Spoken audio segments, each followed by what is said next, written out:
अयोध्या का दीपोत्सव, अयोध्या के मंदिरों में, अयोध्या के घाटों में जब दीप जलते हैं तो परेशानी दो लोगों को होती है, एक सपा मुखिया को और दूसरा पाकिस्तान को। इन्हीं दो लोगों को परेशानी होती है, क्योंकि इन्हें मालूम है कि अयोध्या में जलने वाला एक एक दीप अयोध्या ही नहीं, प्रदेश और देश को तो रोशन करेगा, लेकिन जो मानवता के लिए कैंसर बन चुका है ये पाकिस्तान, इसका नेस्तनाबूद भी करने की सामर्थ्य रखता है। लेकिन परेशानी पाकिस्तान भारत का दुश्मन है उसको तो होती है, लेकिन अपनी हिंदू विरोधी मानसिकता के लिए जाने जाने वाली समाजवादी पार्टी को भी परेशानी होने लगती है। 17 के पहले गरीब का राशन समाजवादी पार्टी के गुंडे हजम कर जाते थे, किसी गरीब को राशन नहीं मिलता था। किसी भी जिले का जो जितना बड़ा माफिया था, जितना बड़ा गुंडा था, वह समाजवादी पार्टी का शागिर्द था, उनका पदाधिकारी था। वहां पर संगठित अपराध में लिप्त माफिया भी थे, भू माफिया भी थे, पशु माफिया भी थे, वन माफिया भी थे, खनन माफिया भी थे। एक एक कोई भी माफिया किसी भी क्षेत्र का होगा, वह समाजवादी पार्टी से प्रदेश के अंदर जुड़ा हुआ था। और परिणाम क्या था? ये माफिया की पैरेलल सरकार चलती थी। बबुआ अपने घर के बाहर नहीं निकलता था, बबुआ 12 बजे सो के उड़ता था और प्रदेश की जनता पिसती थी। माफिया समानांतर सरकार चला करके अराजकता और गुंडागर्दी का एक और तांडव करते थे, दूसरी तरफ मुस्लिम तुष्टीकरण की हद को पार करते हुए पर्व और त्योहारों में भी इन्होंने किस कदर अराजकता फैलाई थी, किस कदर अराजकता फैलाई थी।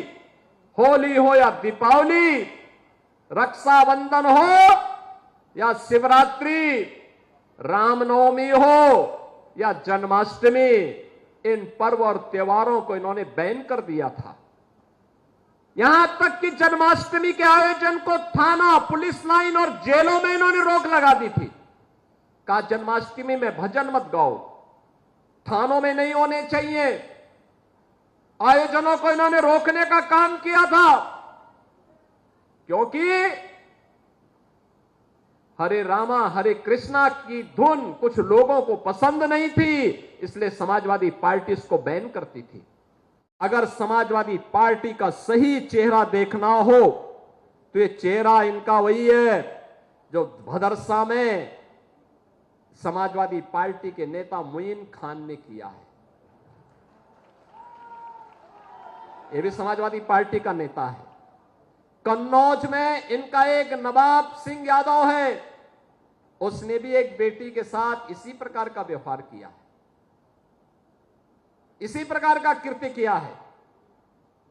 अभी आप देख रहे होंगे भदोई में भी इनका एक विधायक, भदोई का कारनामा भी इनका देखिए। हरदोई में भी एक अधिवक्ता की हत्या समाजवादी पार्टी के ही पूर्व जिलाध्यक्ष के द्वारा की गई।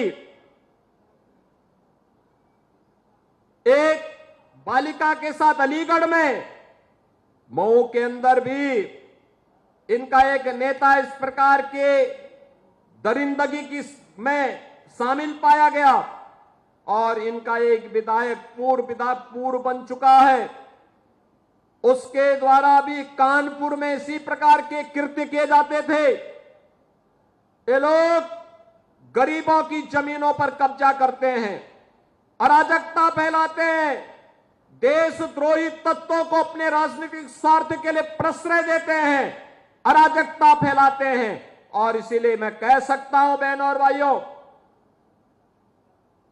कि जैसे कुत्ते की पूंछ सीधी नहीं हो सकती, वैसे ही ये समाजवादी पार्टी के दरिंदे जो बेटियों की सुरक्षा के साथ खिलवाड़ कर रहे हैं, ये कभी ठीक नहीं हो सकते। इनके लिए तो कानून के दायरे में ला करके इन पे शिकंजा कसना पड़ेगा, और हमारी सरकार वही काम कर रही है इनके साथ में। आज अयोध्या दुनिया की सुंदरतम नगरी बन रही है, तो अयोध्या के दीपोत्सव से जिनको परेशानी होती थी, उनको तो अब परेशानी होगी कि अयोध्या कैसे सुंदर हो गई है, क्योंकि इनको तो वो विवादित ढांचा प्यारा था जिसको राम भक्तों ने नेस्तनाबूद करने का काम कर दिया था। ये राम भक्तों पर गोली चलाते थे। राम भक्तों के खून से जिनके हाथ सने हुए हो, अयोध्या की चर्चा जब ये करते हैं तो बड़ा आश्चर्य होता है।